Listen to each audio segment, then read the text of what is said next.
చెప్తున్నాను, రెండు మైండ్లు ఊగుతున్నాయేమో, ఒకటి లోకము, ఒకటి దేవుడు.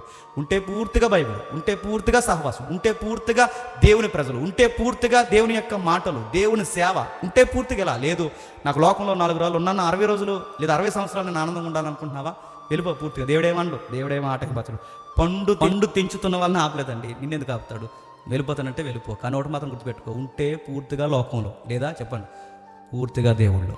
అటు ఇటు కాకుండా ఉన్నావో ఇస్కరియోతు యోధ, మరి చెప్తున్నాను, శిలువ ధ్యానాలు చదువుతున్నప్పుడు ఇస్కరియోతు యోధ అలాగే చచ్చిపోయాడు, పిలాతు అలాగే చనిపోతావు. నువ్వు అనుకుంటావు నేను ఈ కారణం వల్ల చనిపోతున్నాను, కానీ నేను అంటున్నాను నువ్వు ఏ కారణం వల్ల చనిపోతావు చెప్పనా? యేసు ప్రభువును తృణీకరిస్తే మరణం రకరకాల కారణాలు ఎదుర్కొంటుంది. ఆ కారణాలు ఏంటో తెలుసా?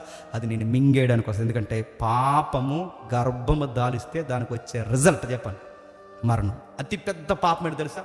అన్నీ తెలిసి యేసు ప్రభువును పక్కన పెట్టడమే చెప్పండి అతి పెద్ద పాపం.